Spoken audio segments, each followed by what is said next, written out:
الحمد لله رب العالمين والصلاة والسلام على أشرف المرسلين وعلى آله وصحبه أجمعين وبعد. أعوذ بالله من الشيطان الرجيم. بسم الله الرحمن الرحيم.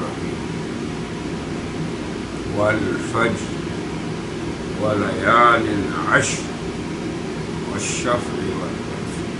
صدق اللہ العظیم.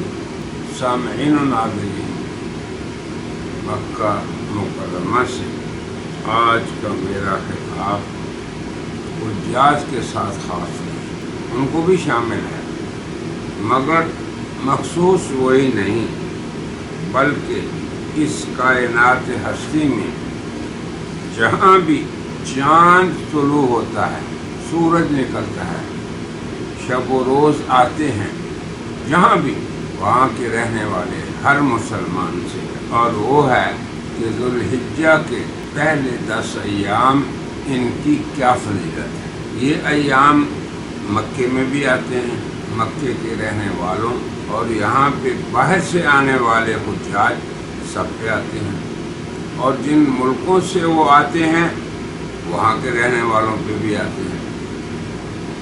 اس مسئلے میں الا ماشاء اللہ بہت سستی برتی جاتی ہے۔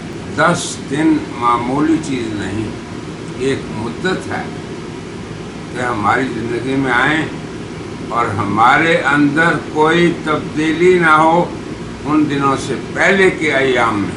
جب ماہ ذوالقعدہ ختم ہوتا ہے تو ساری دنیا میں ذوالحجہ کا چاند نکلتا ہے، مگر کیا ساری دنیا کے مسلمان یہ سمجھتے ہیں کہ ہم پہ بڑے ہی فضل و کرم والے، بڑے ہی فضیلت والے، بڑے ہی شان والے ایام آئے ہیں، یا ہم ان میں داخل ہوئے ہیں، یا وہ ایام ہماری زندگی میں آئے ہیں؟ یہ احساس میرے معزز سامعین ہم میں پیدا ہونا چاہیے، اور افسوس کہ یہ احساس نہیں ہے۔ تو میری گزارش آپ سب سے یہ ہے کہ آپ یہ سمجھ لیں کہ کسی بھی زمانے کو فضیلت دینا، جیسے رمضان ہے، یہ اللہ کا کام ہے۔ کسی بھی مکان کو فضیلت دینا، جیسے بیت اللہ الحرام میں ایک نماز لاکھ کے برابر ہے، تو یہ فضیلت زمانہ یا فضیلت مکان یہ اللہ تعالیٰ شارع الحکیم ہی صرف دے سکتے ہیں، اور انہوں نے ان ایام کی قرآن میں قسم کھائی ہے والفجر کہہ کے۔ پھر نبی کریم صلی اللہ علیہ وسلم نے جو اعمال بتائے اور جو ان ایام کی فضیلت بتائی، مجرد آپ وہ سن لیں۔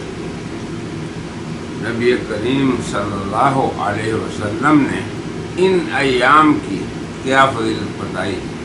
آپ فرماتے ہیں سب سے پہلی بات جو فضیلت ہے ہماری شریعت میں، کہ اللہ تعالیٰ نے 4 مہینوں کو، جن میں 3 اکٹھے ہیں، پیدر پہ آتے ہیں، ذوالقعدہ، ذوالحجہ، محرم، اور ایک ان سے پہلے آ جاتا ہے، اور وہ ہے رجب۔ جاہلیت میں لوگ ان ایام کو، چونکہ یہ حرمت والے مہینے تھے، ان میں جنگ و جدال جاہلیت کے لوگوں کو پتہ تھا حرام ہے، اور وہ بچتے تھے، مگر وہ کرتے کیا تھے کہ جس سال انہیں رجب میں جنگ کی ضرورت پڑتی تو وہ کیا کرتے کہ اس سال رجب کو ہم نے مؤخر کر دیا ہے، ابھی جنگ کر لیں، بعد میں کسی اور مہینے کو رجب بنا دیں گے، اور اسی طرح وہ ذوالقعدہ، ذوالحجہ، محرم میں کرتے تھے۔ نبی کریم صلی اللہ علیہ وسلم نے فرمایا ان الزمان قد استدار کہیئتہ یوم خلق اللہ السماوات والارض۔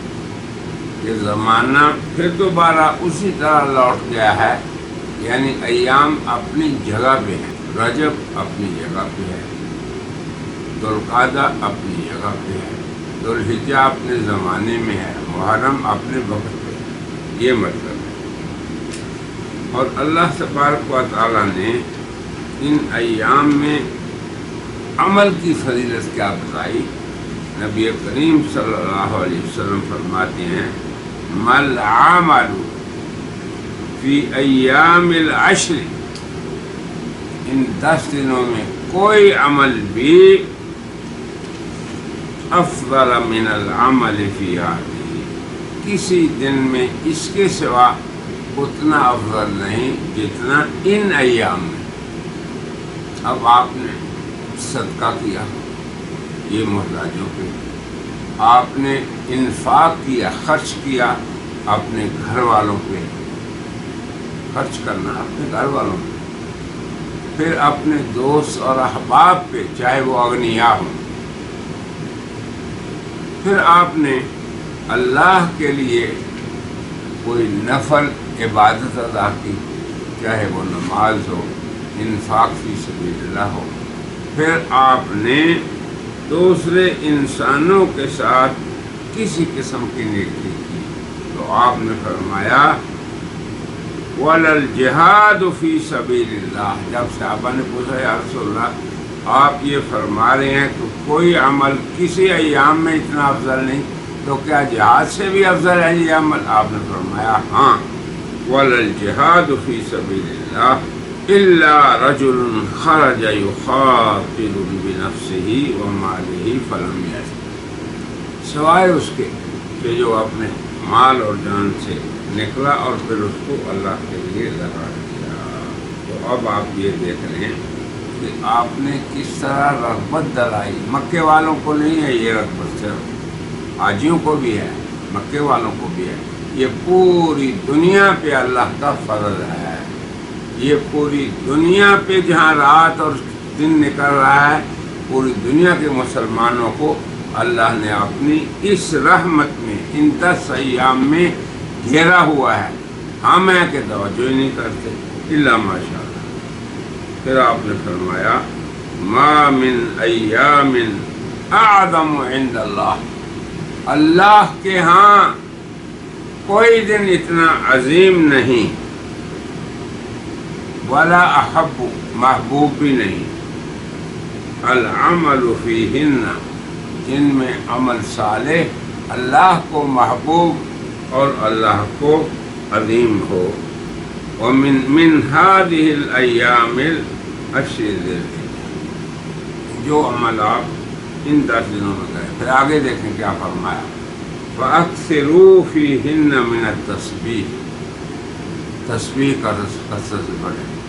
آپ امریکہ میں ہیں، انگلینڈ میں ہیں، انڈونیشیا میں ہیں، جاپان میں ہیں، تو وہاں پہ کہیں سبحان اللہ سبحان اللہ سبحان اللہ، بازاروں میں نکلتے ہوئے آپ یہ پڑھیں، حضرات صحابہ کے معمول میں سے تھا ان ایام میں، تو کیا جائے گا آپ کا، کیا لگے گا؟ لوگ آپ کو احترام کی نگاہ سے دیکھیں گے کہ آپ اتنے دور دراز ملکوں میں ان ایام کی فضیلت کا اقرار کر رہے ہیں۔ کس طرح؟ تسبیح پڑھتے ہوئے حضور نے فرمایا فَأَكْثِرُوا فِيهِنَّ مِنَ التَّسْبِيحِ، تسبیح کا آپ کو پتہ ہی ہے، اللہ کی پاکیزگی بیان کرنا، سبحان اللہ کثرت سے کہنا۔ پھر آگے فرمایا وَالتَّحْلِيلِ، یعنی لا الہ الا اللہ، یہ ہے تحلیل اللہ، بیان کریں آپ اپنے علاقے میں، گاؤں میں، مسجدوں میں، راستوں میں۔ پھر آگے فرمایا والتکبیر، اللہ اکبر کہنا، والتحمید، الحمدللہ کہنا۔ تو یہ وہ اعمال ہیں، میں حیران ہوں کہ ہم دنیا میں رہتے ہوئے مسلمان اپنے اپنے ملکوں میں ان ایام میں ان کا احیاء کیوں نہیں کرتے، کیوں اتنی غفلت میں ہیں؟ یہ ہیں ہمارے اسباب ذلت میرے احباب کرام، کہ ہم اللہ کے ایام کی عظمتوں سے غافل ہیں، اور ان ایام میں جو اعمال رسول اللہ نے کثرت سے فرمایا ہم قلت سے بھی نہیں کرتے۔ استغفر اللہ، اللہ ہماری حفاظت فرمائے۔ پھر آپ دیکھیں انہی ایام میں تکبیرات تشریق پڑھی جاتی ہیں، اور وہ بھی ساری دنیا میں ہوتی ہیں۔ اللہ اکبر، اللہ اکبر، لا الہ الا اللہ، واللہ اکبر، اللہ اکبر، وللہ الحمد۔ ذوالحجہ کی نماز فجر سے 13ویں ذوالحجہ کی نماز عصر تک آپ جہاں بھی ہیں الحمدللہ اس کا معمول مسلمانوں میں ہے، اور الحمدللہ علی ذالک۔ جو اعمال رسول اللہ نے جس زمانے میں فرمائے ہیں ان زمانے میں ان اعمال کا کرنا ہمارے گھروں کے لیے آبادی ہے، ہمارے اولاد کے لیے آبادی ہے، ہماری نسلوں کے لیے آبادی ہے، ہماری نسلوں میں دین کے بقا کی ضامن ہے۔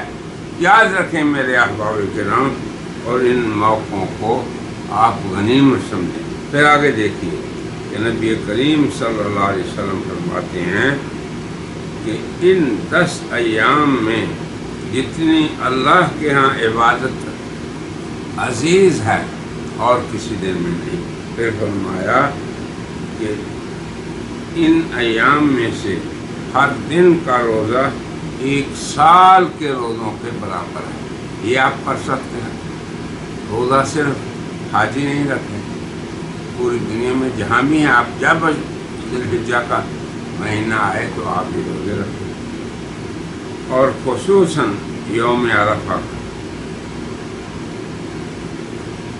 یعنی 9 ذوالحجہ کا نبی کریم صلی اللہ علیہ وسلم اہتمام فرماتے تھے، بلکہ یہاں تک آپ نے فرمایا صیام یوم عرفہ کا صیام 1000 یوم، کہ عرفہ کے دن 9 ذوالحجہ کو آپ کے ہاں آئے گا۔ 9 ذوالحجہ صرف مکے میں ہی نہیں آئے گا، پوری دنیا کے مشرق، مغرب، شمال اور جنوب میں آئے گا، اور اس میں 9 تاریخ کا روزہ آپ نے فرمایا۔ اللہ اکبر۔ عن انس یقال فی ایام العشر بکل یوم 1000، ہر دن 1000، اور یوم عرفہ 10,000۔ اللہ اللہ اللہ۔